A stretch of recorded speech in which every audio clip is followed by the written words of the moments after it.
안녕하세요. 강남대에서 전쟁으로 보는 역사를 담당하고 있는 조청현이라고 합니다. 오늘은 최초의 세계대전이라고 할 수 있는 7년 전쟁에 대해서 살펴보도록 하겠습니다. 이 최초의 세계대전이라는 표현이 좀 생경하시죠? 뭐 제1차 세계대전도 아니고 제2차 세계대전도 아닌데 뭐 0차 세계대전도 아닐 테고 이게 웬 생뚱맞은 얘기냐라고 얘기하실 분도 있을 것 같아요. 이 7년 전쟁의 양상은 사실은 아시아, 아메리카, 유럽, 그리고 인도, 아프리카까지 전 세계에 걸쳐서 벌어졌던 식민지 젠탈 전쟁과 관련이 있기 때문에 이것을 최초의 세계대전이라고 윈스턴 처칠이 얘기했었죠. 그 대목이 생각이 나서 제목에다가 최초의 세계대전이라고 한번 붙여봤습니다. 거기에 앞서서 뭐 같은 전쟁터가 되긴 하는데요. 전쟁터는 독일이고요. 앞서 강의에서 마저 끝내지 못했던 30년 전쟁을 하고 난 뒤에 7년 전쟁으로 넘어가도록 하겠습니다. 자, 이 30년 전쟁에서 이제 보헤미아 반란을 통해 이제 30년 전쟁이 발발하게 되죠. 보헤미아 신교도들의 영웅으로서 왕이 되고 1612년에는 루돌프에 이어 이 제국 황제의 지위까지 오른 마티아스는 이후 오히려 친카톨릭 정책을 펼치게 됩니다. 특히 1906년에 1609년에 제도 개혁에도 불구하고 황제가 이 브라우나우와 그리고 클로스터 그라프의 새로 세운 신규 교회를 폐쇄하고 그도 모자라 파괴하자 신교도들의 분노는 극에 달하게 됩니다. 이에 신교도 제후들은 12명을 대표로 뽑아 라트신 궁전에서 제후회의를 요구하고 황제의 정책 변경을 촉구하게 되죠. 그러나 황제는 이를 묵살합니다. 황제는 이도 모자라 관행에 어긋나는 즉시 해산하라는 지시까지 내리게 되죠. 이 제후회의는 당시의 관행이었고요. 그런데 그도 이 제후회의의 요구사항을 받아들인 것이 아니고 즉시 해산하라는 지시까지 내렸던 것이죠. 그러자 분노한 그들은 군전 창에서 신교도 탄압에 앞장섰던 가톨릭 참사원들을 내던져 버리게 됩니다. 참사원들은 가까스로 목숨은 건졌으나 이 사건은 황제의 분노를 일으킴으로써 30년 전쟁이 일어나는 도화선이 되죠. 뭐 궁전 창에서 사람을 집어 던지는 것이죠. 당시에는 뭐 창에다가 뭘 버리는 게 많았어요. 뭐 심지어는 요강이란 말을 아시나? 아, 그냥 사전에서 한번 찾아보시겠어요? 그런 게 있어요. 그 뭐 오모를 뭐 창밖으로 버린다든지 뭐 그런 일이 비일비재해요.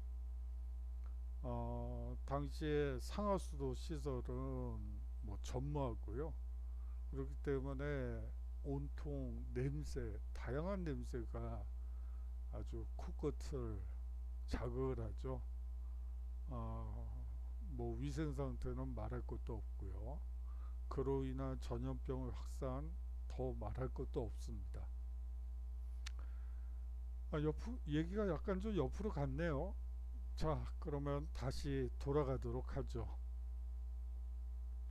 이 보헤미아의 신교도들은 제후 중에서 유일하게 신교도였던 팔츠 선제후였던 이 프리드리히를 보헤미아의 새 왕으로 선출하게 됩니다. 이 프리드리히는 군대를 동원해 보헤미아에 대한 황제군의 침공을 방어하려 했죠.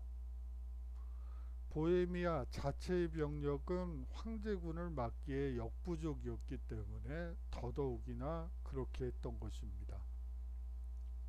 보헤미아의 반란은 독일 내외의 신교 세력의 지원을 기대하며 벌인 반란이었던 것이죠. 그렇지만 이것이 뜻처럼 이루어지지 않았다는 게 문제였어요. 네덜란드는 자금을 지원했으나 병력은 보내지 않았고 영국과 트란실바니아는 중립을 선언하게 됩니다. 믿었던 세력들이 모두 중립이나 돈이나 지원하는 어떻게 보면 그런 상황이 되었던 것이죠. 가장 강력한 도움을 줄 것으로 기대되던 프랑스는 가톨릭 국가로서 신교도들에게 노골적으로 도움을 주기가 불편하기도 했고, 또 국내에서 불란서 국내에서 위구노 반란을 대처하느라 독일의 손을 뻗을 여유도 없었던 상황이라고 여러분들이 보시면 되겠습니다. 반면 황제 측은 교황의 자금 지원과 스페인의 병력 지원을 받게 되죠. 게다가 신교도라지만 이 칼뱅파인 프리드리히에 대해 루터파들이 불만을 품으면서 이 보헤미아 내부에서도 갈등의 소지가 많았다는 것이 문제였던 것이에요. 따라서 이 반란은 싱겁게 진압되게 됩니다. 1620년 11월 3일 벌어진 바이센베르크 전투에서 틀리 백작이 이끄는 2만 5천의 황제군은 프리드리히가 이끄는 2만의 오합지조를 2시간 만에 철저히 격파했던 것이죠. 브란덴부르크로 달아난 프리드리히는 왕위 박탈은 물론이고 팔츠 선제후 및 백작의 지위까지 잃게 됩니다. 이 브란덴부르크는 프로이센을 얘기하는 거예요. 이 브란덴부르크 프로이센, 그래서 줄여서 이제 나중에는 프로이센으로 되게 되죠. 이 페르디난트 2세 황제는 이에 관련된 제후들에게 절대 복종과 거액의 배상금 지불을 부과하게 됩니다. 지위가 비교적 낮은 반란 주동자 27명을 27명을 공개 처형하죠. 이 공개 처형과 관련해서는 사실은 역사에서 많은 얘기들을 해요. 현재는 어떻죠? 죽음을 우리가 직접 목격하는 일은 거의 없죠.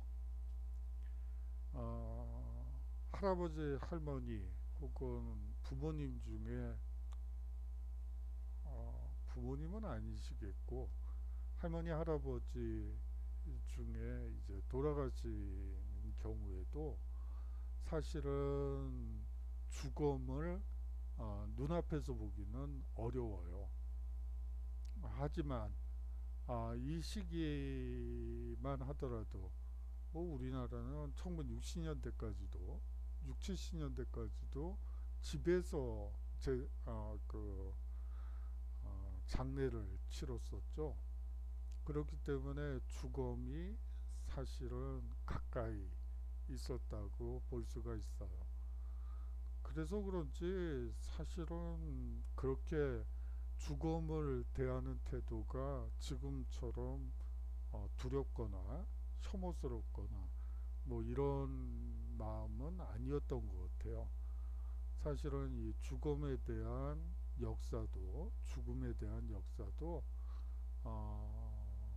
책이 나올 정도로 다룰 분야들이 많이 있어요. 대하는 태도부터 시작해서 자꾸 옆으로 새죠? 죄송합니다.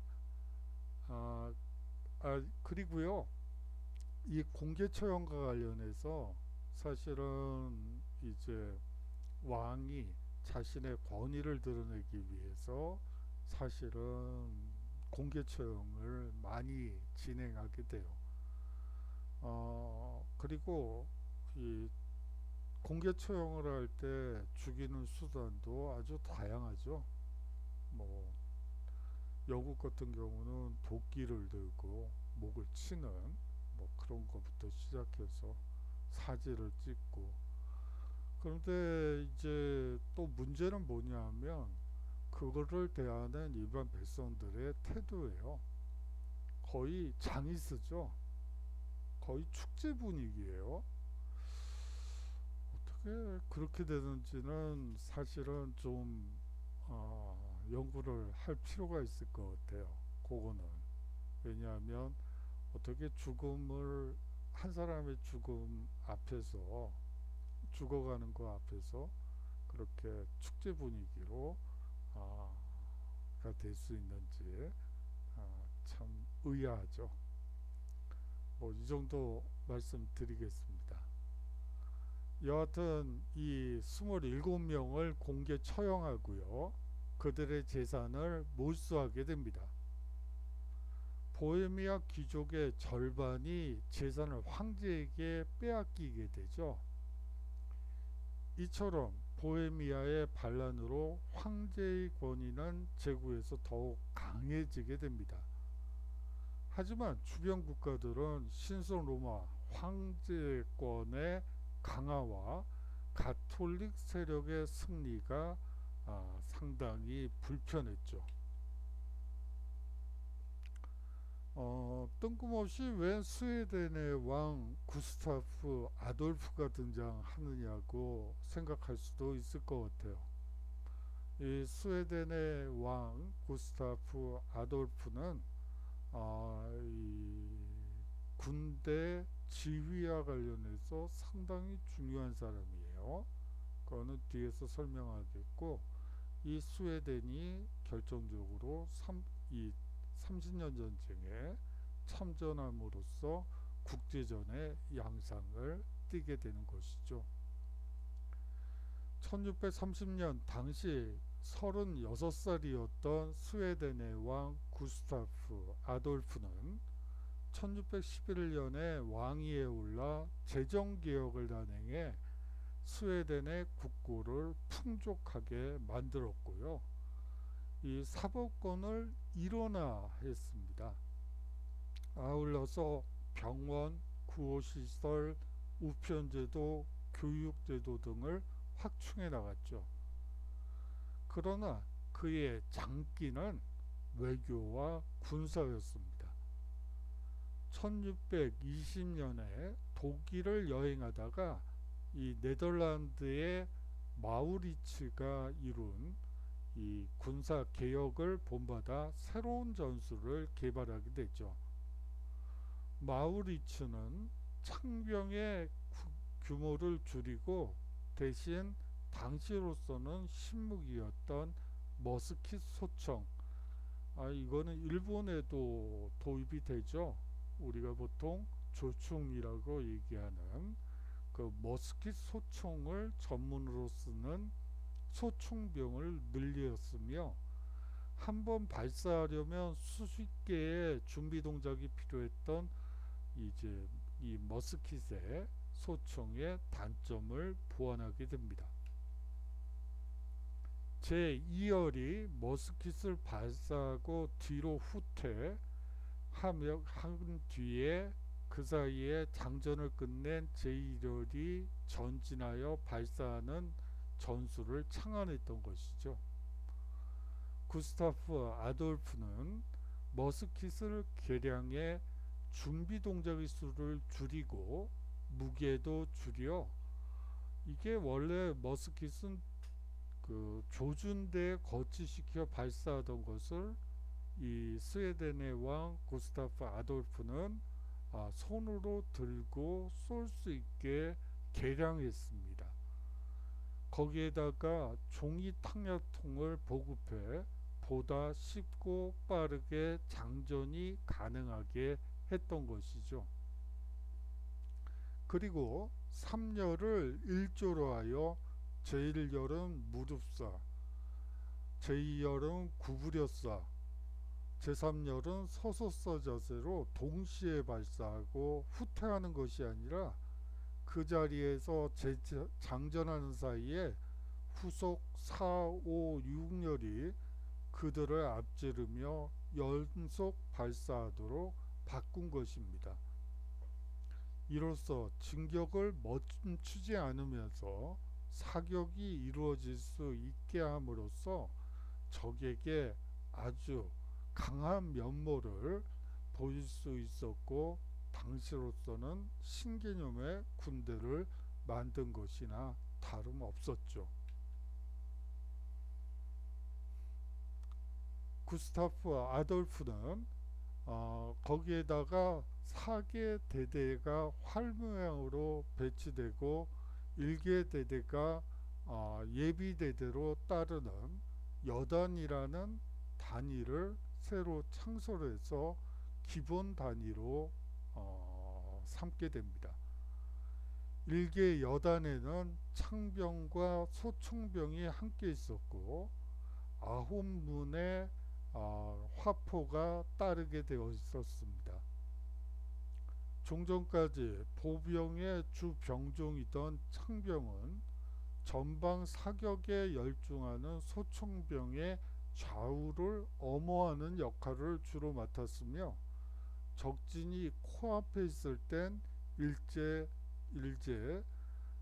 돌격하기도 했었죠.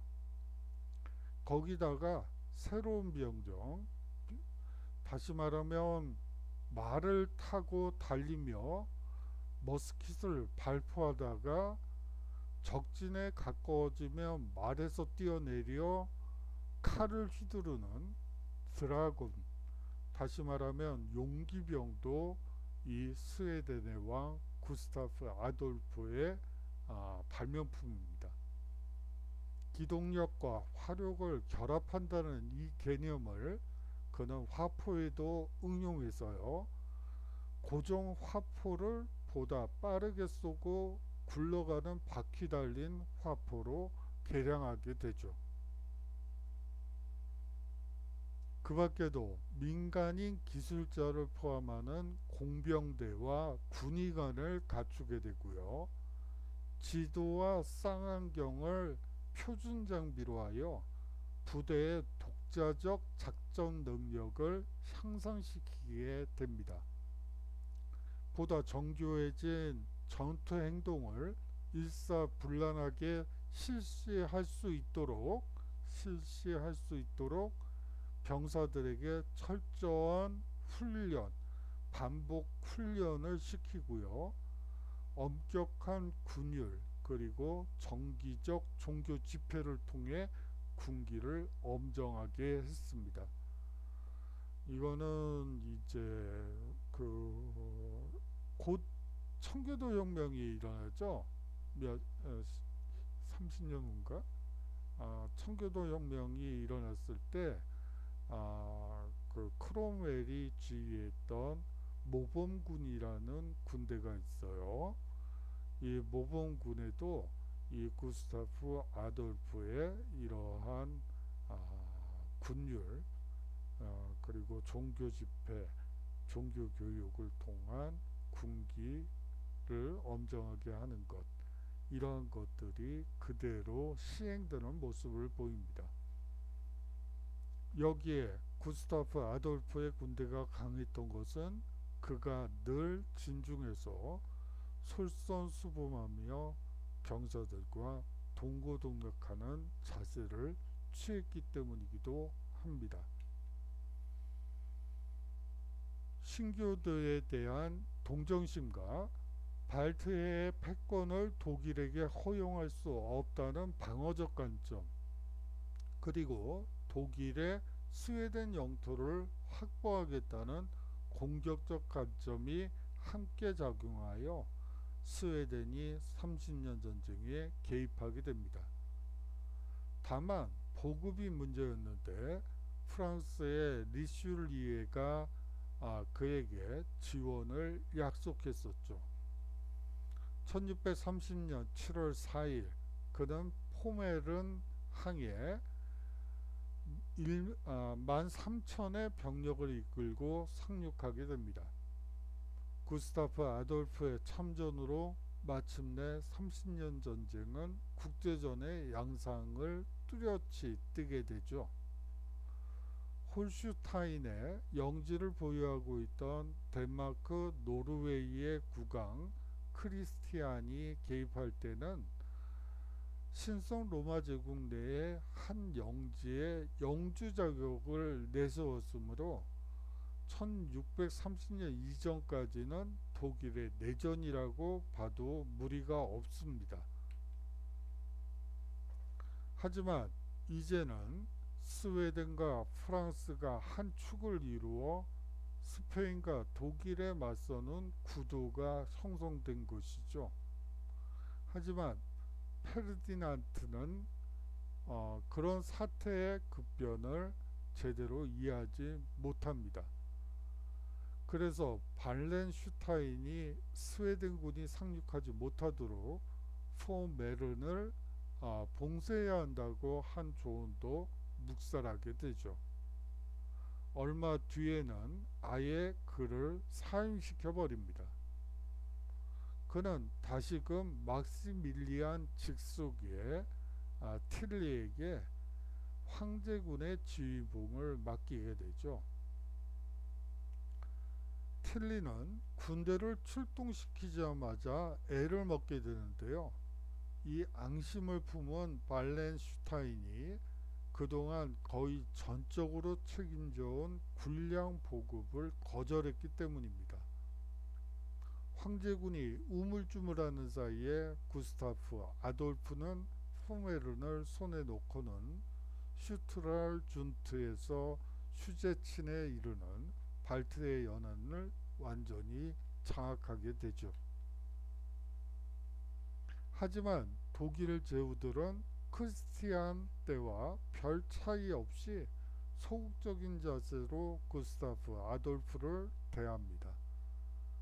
그래서 보급이 원활치 않은 데다 행군조차 지연되는 사이에 틸리의 군대가 신교파의 이 마그데부르크를 함락시키고 눈뜨고 볼 수 없는 학살과 파괴를 자행하게 되죠. 하지만 이를 계기로 붕괴한 브란덴부르크, 작센 등이 스웨덴에 대한 적극적인 지원으로 선회하게 됩니다. 1631년 9월 18일 구스타프 아돌프와 틸리는 브라이텐벨트에 라는 곳에서 대치하게 되죠.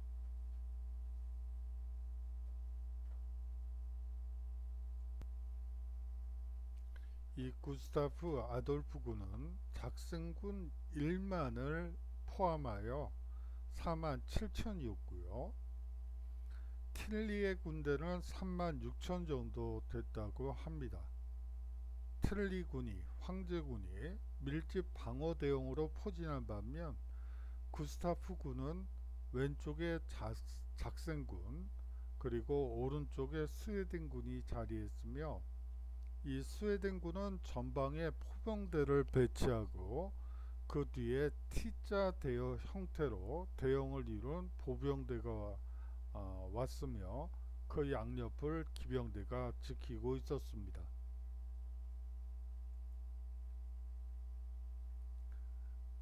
구스타프 군의 오른쪽에서 스웨덴 군은 압도적인 화력을 퍼부어 틀리 군의 자익을 무너뜨리죠. 그러나 그 반대쪽에서 이 틀리 군의 우익이 오합지졸인 작센군을 공격해서 30분 만에 아주 격파를 시켜버려요. 이 작센군은 뿔뿔이 흩어져 달아나기 바빴습니다. 하지만 이 드라군, 다시 말하면 용기병이 출동하면서 반전이 일어나게 되는데요. 이 질주하는 말 위에서 머스킷을 쏘아대는 모습이 마치 날면서 불을 뿜는 용과 같다고 이 드라군이라는 이름이 붙은 이 새로운 병종은 스웨덴군 진영에서 쏜살같이 달려나와 자신들을 공격하려는 틀리군 우익을 습격하게 되죠. 이 스웨덴의 화포는 기민하게 방향을 바꿔가며 적진을 맹폭했고요. 병력은 비슷했지만 기동력과 돌파력 그리고 훈련과 사기가 높았던 이 스웨덴군을 이길 수는 없었습니다. 틀리군은 2만 명의 전사자를 내었고 7천 명은 포로가 되었다가 구스타프 군에 흡수되게 됩니다. 나머지는 화포와 물자를 모두 버리고 정신없이 주랭랑을 쳤죠. 이 승리로 북부와 서부 독일이 황제의 영향권에서 벗어나게 됩니다. 30년 전쟁의 13년째에 비로소 신교 진영이 승기를 처음 잡았으며 이 드레스덴에서는 100년 뒤까지 이 브라이텐벨트 전투를 기념하게 되죠. 구스타프는 곧바로 황도 빈으로 진격하지 않고 먼저 라인란트를 점령하여 스페인군이 혹시라도 원군을 보낼 통로를 끊는 사이에 발렌슈타인은 다시 황제군의 총사령관이 됩니다. 발렌슈타인은 스웨덴 왕의 최대 약점은 보급이라는 점을 간파하고 있었죠. 그래서 속전속결을 바라던 구스타프를 이리저리 피해 다니며 적군이 제풀에 지치기를 노리고 있었습니다. 그리고 구스타프를 돕는 작센 등을 먼저 치면서 이 스웨덴 왕을 점점 더 고립시켜 갔죠. 그러다가 결국 구스타프 아돌프는 이 1632년 11월 16일 리첸에서 발렌슈타인 군과 진건승부를 벌이게 됩니다. 황제군은 병력과 장비에서 모두 열세였죠. 그러나 브라이덴 펠트에서와는 다르게 이를 악물고 악착같이 싸웁니다. 발렌슈타인은 다리에 총을 맞고 절뚝이며 전장에서 달아났고 나머지 병력도 패주하게 되죠. 하지만 스웨덴군은 승리의 기쁨에 채 취하기도 전에 적진 한가운데까지 돌진했다가 쓰러진 왕의 시신을 발견하게 됩니다. 발렌슈타인의 뒤를 이어 황제군의 총사령관을 맡은 사람은 황제의 아들인 이 페르디난트였습니다. 그는 1634년에 왕을 이루던 스웨덴군을 네르 틀링겐에서 이제 격파하고요. 1637년에는 사망한 아버지의 뒤를 이어 페르디난트 3세 황제로 즉위하게 되죠. 그 사이에 전황은 제법 유리해졌습니다. 1635년에 스페인이 프랑스 영인 트리에르를 점령하자 마침내 프랑스는 스페인에 전쟁을 선포하게 됩니다. 그런데 프랑스는 엉뚱하게도 먼저 네덜란드부터 점령하려고 군의 주력을 남쪽이 아닌 북쪽으로 보냈다가 그만 참패를 당하게 되죠. 이를 본 페르디난트 2세는 1636년에 프랑스에 선전포고를 하게 됩니다. 독일의 도움을 받는 스페인군은 한때 파리 근교까지 진출을 하여 독일 스페인 동맹은 프랑스 스웨덴 동맹을 바야흐로 쓰러뜨리는 듯한 양상을 보이게 되죠. 이 프랑스 스웨덴 동맹, 독일 스페인 동맹,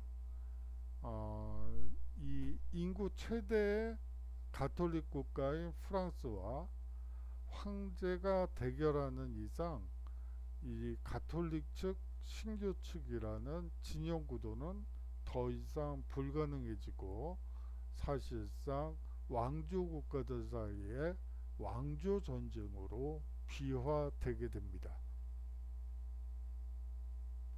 이제 강화회의가 열리게 되는데요. 그러나 1637년 방금 전까지 싸웠던 프랑스와 네덜란드가 손을 잡게 돼요.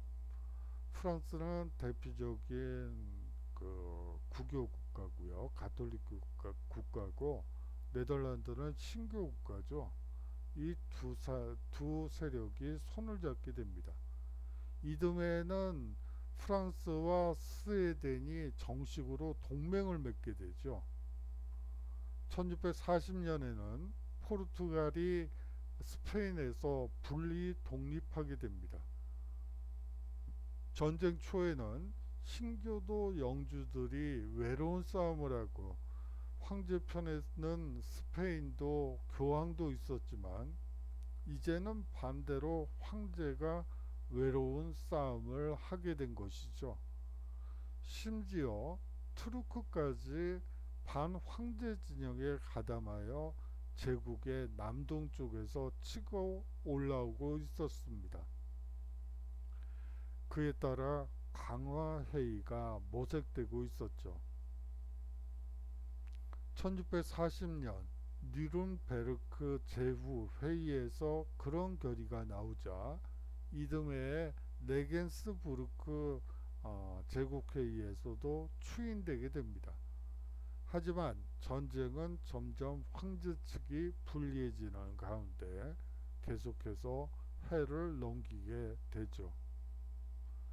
1642년에는 제2차 브라이텐펠트 전투에서 도르스텐손이 이끄는 스웨덴군이 황제군을 격파하게 됩니다. 1643년에는 새로 루이 14세가 즉위한 프랑스의 군대가 로크루아 전투에서 스페인군을 무찌르게 되죠. 다시 1645년에는 보헤미아의 양코프에서 스웨덴군이 황제군을 격파하게 됩니다. 1646년에는 튀렌이 이끄는 프랑스군과 브랑겔이 이끄는 스웨덴군이 연합하여 황제가 가장 믿고 있었던 이 바이에른군을 압도하게 되죠. 1648년에는 전쟁의 진원지였던 프라하를 포함한 보헤미아 전체가 스웨덴군의 점령하에 들어가게 됩니다. 1644년 이래 양 진영 사이에는 강화 협상이 계속 진행되고 있었습니다. 하지만 쉽사리 합의가 되지 않는 사이에 황제 측만 점점 협상에서 불리해졌죠. 1648년이 되면 제국의 핵심 지역들이 하나같이 적의 손에 들어간 데다 그동안 내전을 치르느라 대륙에 신경을 쓰지 못했던 영국도 청교도 혁명 등 혁명이 일어났죠. 영국도 내전을 끝내고 강력한 신교도 국가로서 개입을 검토하고 있는 와중이었습니다. 반면 황제의 유일한 동맹인 스페인마저 포르투갈의 독립으로 힘겨운 상황이었죠.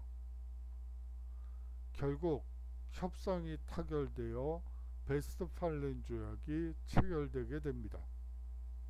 신구교 전쟁이라는 초기 전쟁이 그러했듯이 베스트팔렌 지방의 가톨릭 도시인 민스터와 개신교 도시인 오스나비르크에서 동시에 협상이 이루어졌고, 이를 종합하여 베스트팔렌 조약이라 명명되게 됩니다. 공식적으로는 1648년 10월 25일에 종전선언이 있게 되죠.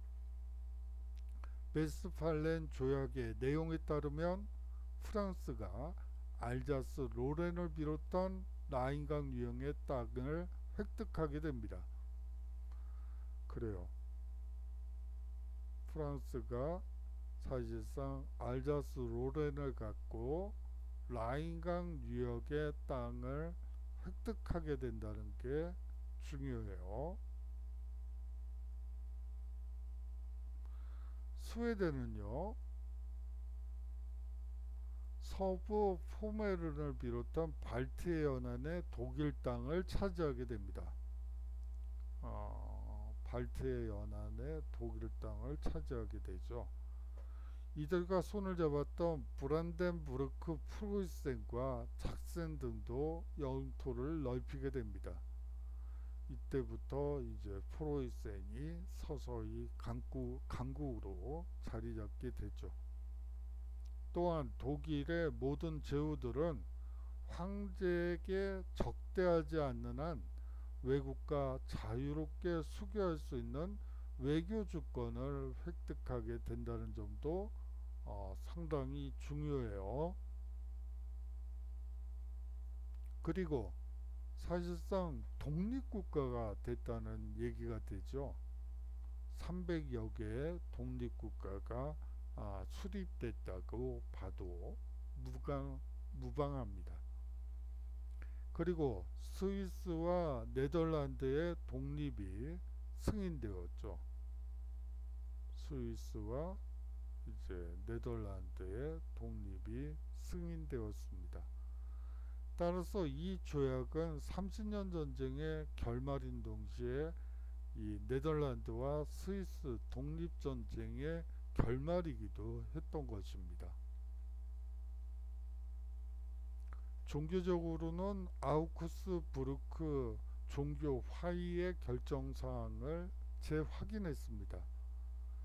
단 이제는 칼뱅파도 루터파처럼 가톨릭 교도와 동등한 권리를 인정받게 되었다는 게 다르죠.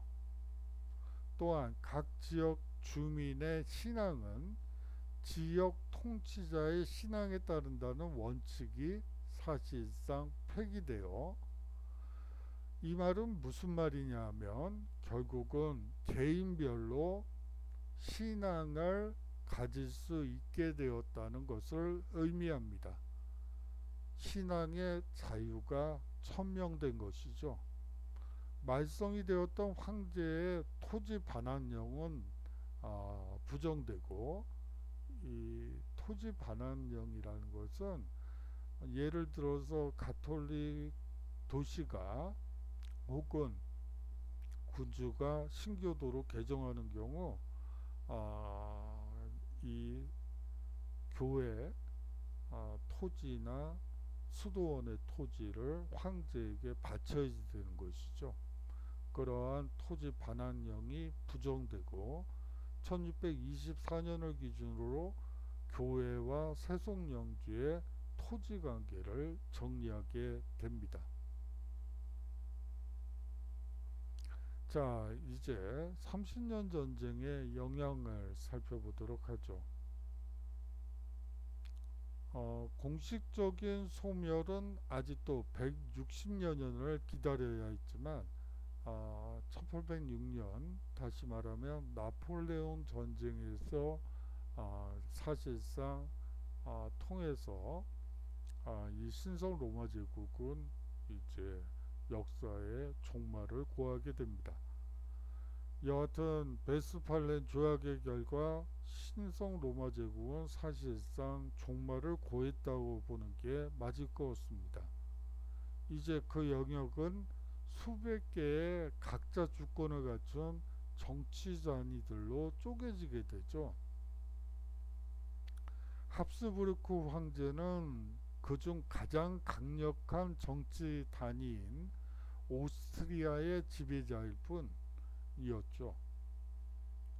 오스트리아가 헝가리와 연합하며 독일의 남쪽에서 세력을 규합해 나가는 동안 북쪽에서는 이 전쟁의 결과 새로운 강자로 떠오른 브란덴부르크 프로이센의 힘이 점차 강해지고 있었습니다.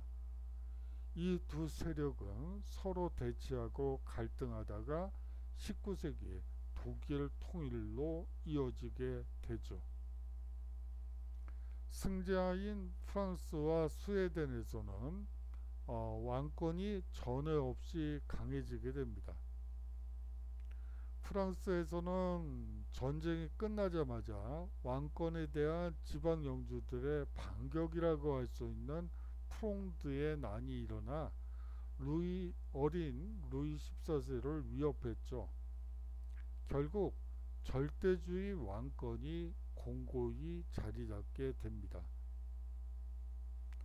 이 절대주의란 중세적인 명목적 주권이 실질적 주권, 대내적 최고, 대외적 동등권으로서 모든 특권과 간행을 넘어서 이제 징병, 징세 등의 국가 권력을 발휘할 수 있는 형태로 실질적 주권으로 변하여 근대 주권 국가의 틀이 잡혔다는데 그 특징이 있어요.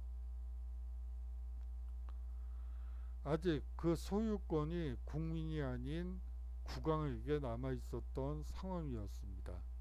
주권이요. 30년 전쟁은 패자인 독일에게는 분열을, 승자에게는 통합을 가져왔지만 근대적 주권과 국가의 태동이라는 점에서는 어느 쪽이나 비슷합니다. 독일에서는 하나의 주권이 아닌 수백 개의 주권이 출현했을 뿐이죠. 하지만 적어도 독일 땅에서는 당장 눈에 띄는 것은 비참과 혼란이었죠. 30년 동안 전쟁터가 되었던 것입니다. 이 전쟁으로 독일 인구의 3분의 1이 사망했습니다. 마그데부르크에서 3만 명이 동시에 학살된 것을 비롯해서 30년씩이나 전쟁이 이어지고 군대의 규모와 무기의 파괴력이 점점 커지다 보니 전쟁터마다 수습할 수 없을 정도의 죽음이 나뒹굴었죠. 보헤미아의 어느 도시는 전쟁 전에 6천 명의 주민이 살았는데 끝났을 때는 850명 뿐이었다고 합니다. 도시 전체가 황무지처럼 변해버린 곳도 많았죠. 그리고 전쟁이 끝난 뒤에도 참상이 이어졌습니다. 일자리를 잃은 병사들이 강도로 돌변하여 민가를 약탈하고 살인을 반복했기 때문이죠. 오늘날에도 그렇듯 전쟁의 비극은 인류의 반성을 낳게 합니다. 도대체 무엇 때문에 이렇게 많은 피가 필요했는가? 종교 그리고 같은 신을 믿는 사람들끼리 목회자를 신부라느냐 목사라느냐 정도의 차이 때문에 종교전쟁으로 시작했다가 중반 이후 국가 간의 영토전쟁으로 바뀌어버린 30년 전쟁을 계기로 유럽에서 더 이상의 종교적 전쟁은 없어야 한다는 인식이 나타나게 되었다는 것은 인류의 정신사의 발전에 상당히 중요한 테마를 전뒀던 것이죠. 종교 갈등은 그 뒤로도 그치지 않았으나 더 이상은 세속 권력이 종교를 빌미로 해서 군대를 소집하고 도시를 약탈하는 일은 없었습니다. 그리고 동등한 국가 주권을 전제로 단일 정부가 존재하지 않지만 그런 가운데에도 인간의 이성과 양심에 근거하는 법질서 같은 것이 필요하지 않겠느냐는 목소리가 나오기 시작합니다. 당대의 인물인 휴고 그로티우스가 1625년에 쓴 국제법의 고전인 전쟁과 평화의 법이 전후에 한껏 주목받았던 것도 그런 까닭이 아닌가 싶습니다. 바라건대 우리에게 평화를 주소서, 이런 기도를 이제 유럽인들은 신에게뿐만 아니라 인간들에게 서로에게도 바치게 되는 것이죠. 자, 베스트팔렌 이후 연이어 7년 전쟁이 발발하게 됩니다. 30년 전쟁이 끝나고 베스트팔렌 조약에 따라 독일의 여러 영방들이 각자 주권을 행사할 수 있게 되면서 신성 로마 제국은 사실상 거의 의미가 없는 국가가 됩니다. 유럽의 내부에서는 영국과 프랑스가, 동부에서는 러시아가 국가 권력을 강화하며 국력을 한창 끌어모으고 있던 것과는 정반대였죠. 사실상 중부 유럽은 군웅활거의 시대라고 얘기하는 편이 더 맞을 것 같습니다. 자연히 중부 유럽 내부의 잦은 갈등에다 영국, 프랑스, 러시아를 비롯한 열강의 개입, 그리고 동맹관계라는 틀 속에서의 이합집선이 이어지면서 18세기 전반기에 유럽은 크고 작은 전쟁으로 점철되게 되죠. 훗날 윈스턴 처칠이 18세기의 세계 대전이라 부른 7년 전쟁은 식민지 쟁탈전이라 불러도 무관할 정도로 강범위한 지역, 즉 유럽만이 아니라 남북 아메리카와 카리브해, 그리고 인도와 아프리카 등지에서 동시다발적으로 전쟁이 벌어졌습니다. 물론 그것은 독일을 주 무대로 유럽 전쟁이 벌어지던 중 그 전쟁 당사국들 중 일부인 영국, 프랑스, 그리고 스페인이 해외 식민지 쟁탈전을 비슷한 시기에 함께 벌였기 때문이죠. 진정한 의미에서 세계가 양편으로 갈라져서 전쟁을 벌인 것은 아니기 때문에 세계대전이라 불리진 않지만 중세의 종교전쟁에서 근대 국민국가 전쟁으로 넘어가는 과도기인 이 시기에 당시 유럽의 주요 세력이 대부분 참여하여 국력을 쏟아부었던 것이 7년 전쟁이었습니다.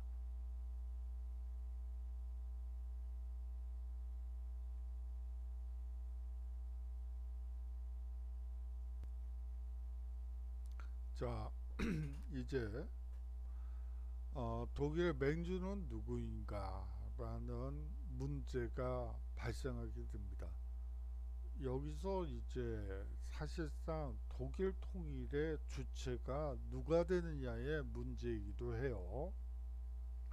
신성 로마 제국이 유명무실하 한뒤 이 독일에서 가장 두드러졌던 세력은 그래도 황제자리를 유지하면서 헝가리, 그리고 이탈리아 일부까지, 북부 지역 일부까지 영유하고 있던 합스부르크가의 오스트리아였죠. 그러나 17세기 후반부터 오스트리아의 권위에 도전할 만한 새로운 세력이 등장하게 됩니다. 그것이 바로 프로이센이었죠.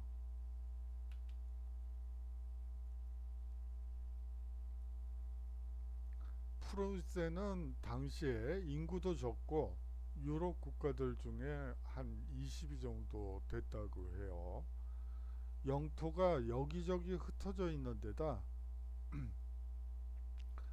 산맥이나 큰 강 같은 자연적 방어선이 없었기에 강국이 되기 어려운 구조였습니다. 하지만 대선제후라 불린 프리드리히 빌헬름 1세 이래 부국 강병책을 쓰면서 지방 영주들, 즉 융커라고 하죠. 이 융커에게 여러 특권을 부여하는 대신 토지세를 걷어 그 돈을 이용해 대규모 상비군을 마련하게 되면서 유럽 국가들 중 3위에 이르를 정도로 막강한 상비군을 조직하게 되죠. 엄격한 군율과 잘 정비된 관료 조직으로 그 군대를 단련하면서 점차 누구도 얕볼 수 없을 정도로 발전하게 됩니다. 오스트리아와 프로이센의 대결이 끝내 무력 충돌로 이어진 것은 양국에서 두 젊은 군주가 즉위한 1740년이었습니다. 오스트리아에서는 카를 6세가 후기 없이 사망을 하면서 딸인 23살의 마리아 테레지아가 합스부르크 오스트리아의 왕위를 계승하게 되고 그의 남편인 프란츠 1세가 신성 로마 황제의 자리에 오르게 됩니다. 그러나 그것은 여성의 상속권을 부정한 고대 게르만법인 살리카 법에 어긋난다 하여 작센 바이에른 등에서 반대했고요. 그녀보다 5년 먼저 태어나 5개월 먼저 왕이 된 프로이센의 프리드리히 2세도 마리아 테레지아의 황위 계승에 반대하게 됩니다. 다만 프리드리히는 슐레지엔을 넘겨준다면 왕위 계승을 인정하겠다는 입장을 밝히고 있었죠. 그의 증조 할아버지가 되는 프리드리히 빌헬름 1세 때 오스트리아에 지원군을 파견하는 대가로 슐레지엔을 받기로 했었는데 아직까지 약속이 이행되고 않고 있다고 주장하면서 슐레지엔의 양도를 주장했던 것입니다.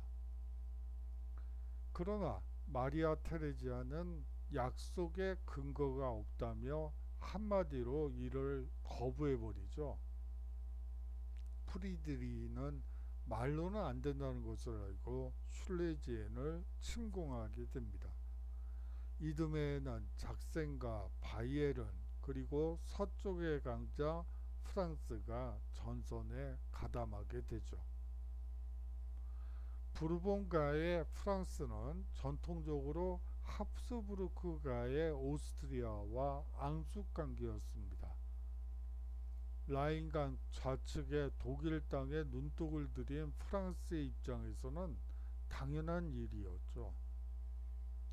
루이 14세 시대의 프랑스는 독일의 여러 국가끼리 싸움을 붙이고 말리며 균형자 역할을 하기도 했습니다. 이번에는 프로이센과 동맹을 맺고 오스트리아를 밀어붙이기로 했죠. 이러한 압력 앞에 마리아 테레지아가 버틸 수가 없었으며 결국 1742년에 슐레지엔을 양보하기로 하고 프리드리히 2세와 단독 강화를 맺게 됩니다. 그러나 프랑스 등과의 싸움은 계속 이어지고 있었죠. 오스트리아 황위계승 전쟁은 1748년에야 종전을 하게 됩니다. 프리드리히 2세는 슐레지엔 영유권 획득으로 만족했지만 프랑스는 동맹국이라면서 오스트리아와 단독 강화를 단행한 프로이센의 행동을 괘씸하게 여겼습니다. 오스트리아는 마지못해 슐레지엔을 양보했지만 실제로는 결코 그 땅을 포기하지 않은 채 기회만 엿보고 있었고 1744년에 다시 한번 전쟁을 벌였다가 제2차 슐레지엔 전쟁이라고 하는데 다시 패배한 뒤에는 러시아와 비밀조약을 맺고 프로이센을 견제하기로 했습니다. 이것이 상트 페테르부르크 동맹이라고 하죠. 여기다 영국마저 러시아와의 비밀 협상으로 프로이센이 독일 내에 영국 영토인 하노버를 공격할 경우 러시아군이 개입하며 그 대가로 영국은 재정 지원을 한다고 약속했습니다. 사실 이 영국 국왕이 이 하노버 왕조 출신이죠. 하노버 공국의 공작을 데려다가 영국 왕을 시키고 사실상 이 사람은 독일어밖에 못하는 사람이에요. 그러면서 의원 내각제가 이 시기에 정착되게 되는데 바로 그 하노버는 사실상 영국 영토와 같다라고 보시면 될 것 같습니다. 여러분들이 좀 헷갈릴 것 같아요. 이상하다. 어떤 지역에, 유럽 지역에 국가라는 것은 이렇게 뭐 되는 거 아니에요? 분할이 분명한 거 아닌가요? 이렇게 생각하시면 이게 이해가 안 가죠. 독일 내에 영국 영토가 있다? 이게 무슨 얘기죠? 그래요. 뭐 이런 식이죠.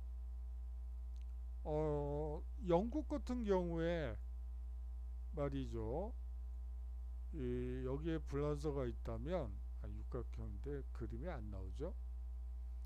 이 노르만디 지방도 영국 땅이고요. 여기에 있는 가스코뉴 지방이라는 곳이 있어요. 이 지역도 영국 국왕이 소유한 땅이에요.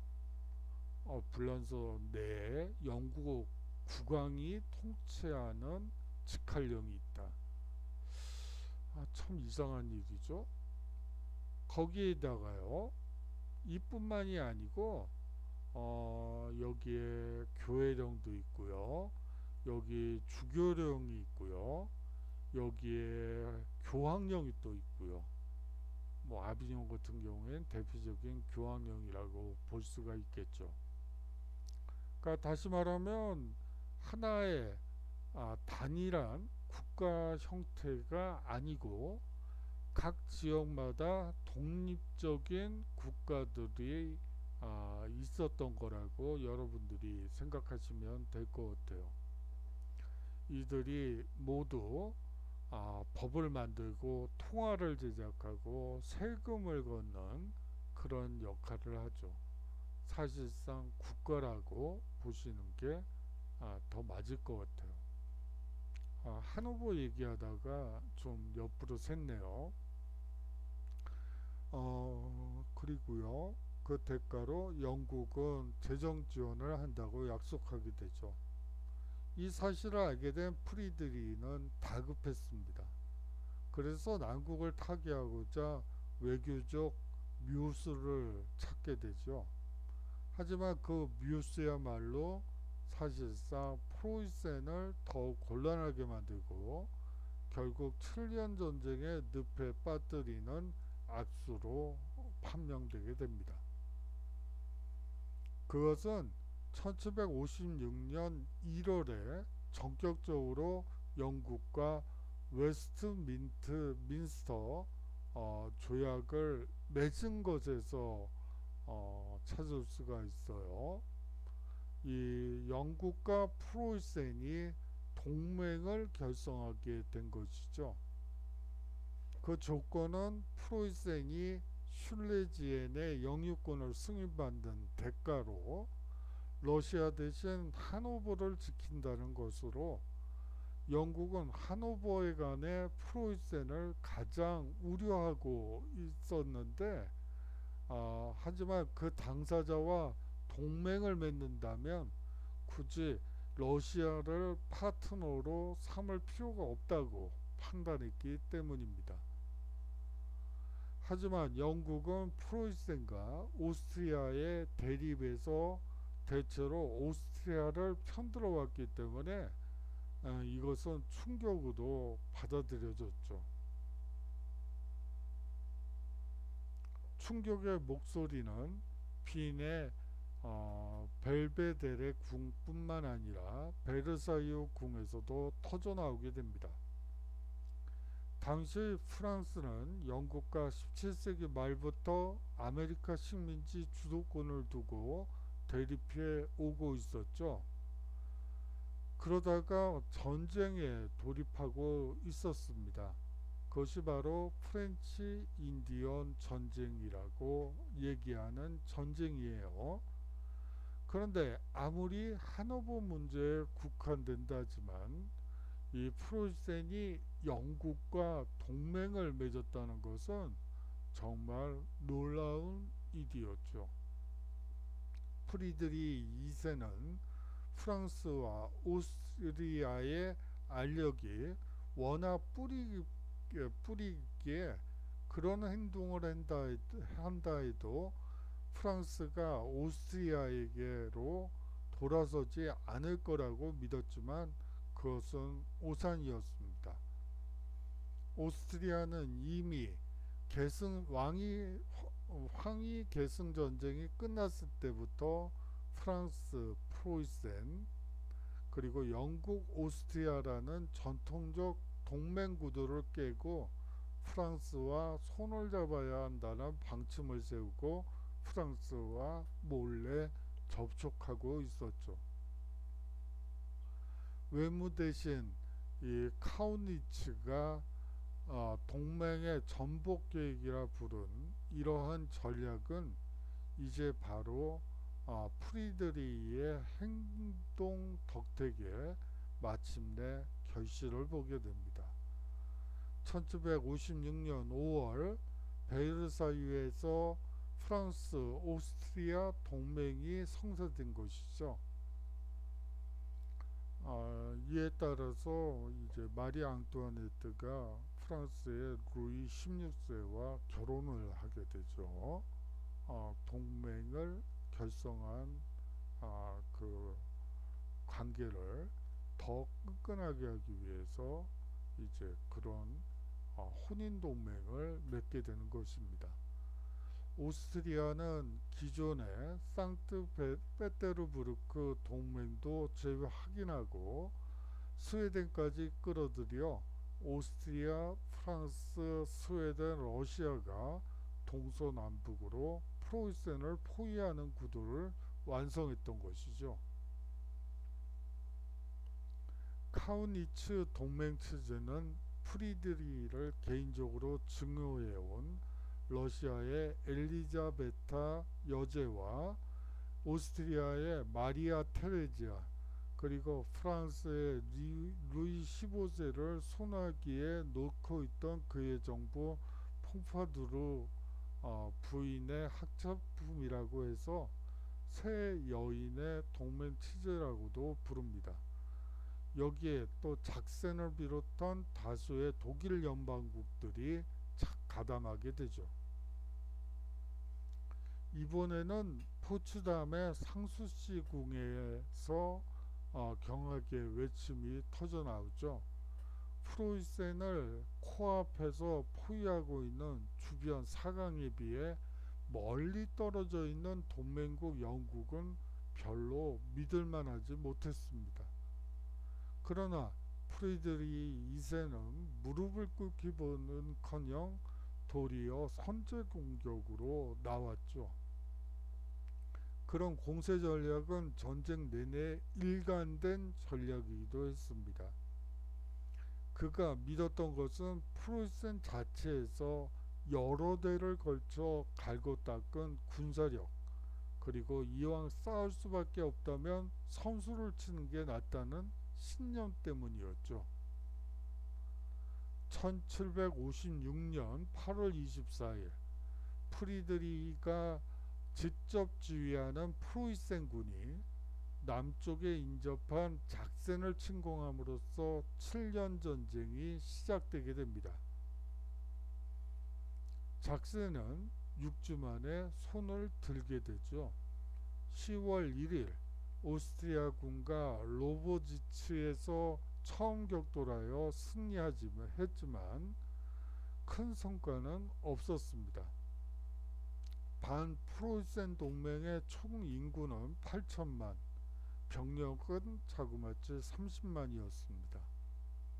이에 비해 프로이센은 인구래봐야 고작 400만에 병력은 12만 정도에 불과했죠.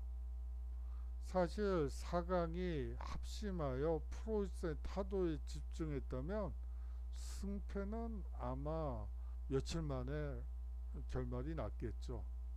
하지만 이들은 각국의 이익만 쫓을 뿐 연합군다운 면모를 한 번도 보여준 적이 없습니다.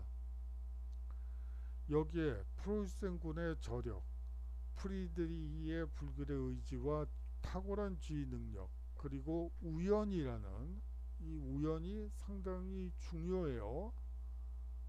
우연을 믿는 사람도 있고 안 믿는 사람도 있지만 인생은 우연적인 선택에 의해서 또 우연에 의해서 결정되는 경우가 많더라고요. 뭐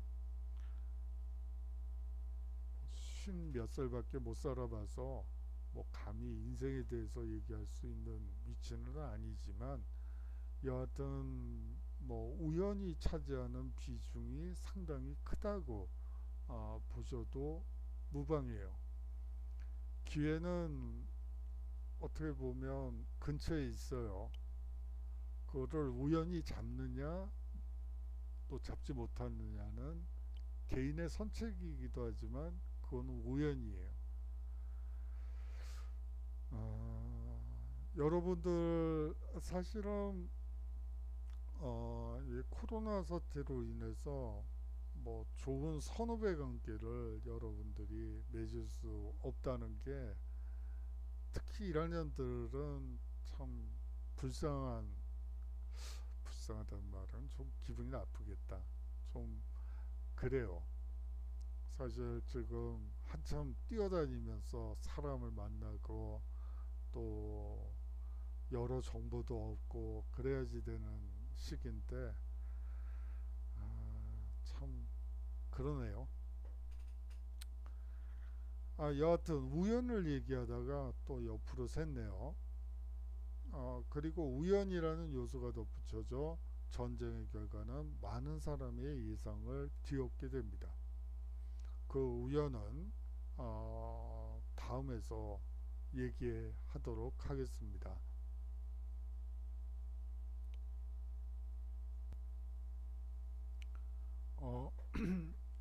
시험과 관련해서 이제 질문들이 많이 들어오고 있는데요. 이 시험은 여기에 있는 내용을 가지고 이제 보긴 하겠는데, 제가 과제를 안 냈죠? 예, 과제는요, 베스트팔렌 조약이라는 것이 가지는 의미에 대해서, 역사적 의미에 대해서 한번 여러분들이 한번 조사를 하셔서 간단하게 적어서 메일로 보내주시면 될 것 같아요. 시험 얘기 앞서 얘기를 했었는데 뭐 많은 질문들이 들어오는데요.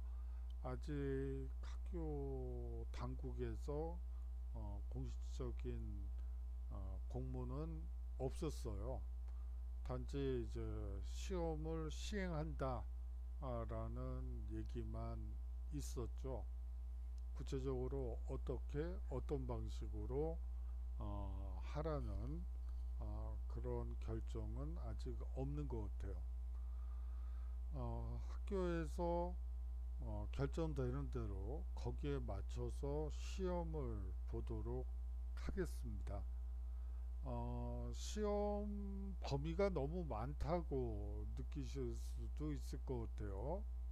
그런데 뭐 그 시험과 관련해서는 공문이 나오고 나서 아, 조금 있다가 제 나름대로 다시 말씀드리도록 하겠습니다. 장시간 동안 수고 많으셨고요. 다음 강의에서 인사드리도록 하겠습니다. 그러면 건강 유의하시고요. 다음 주에 인사드리도록 하겠습니다. 안녕히 계십시오.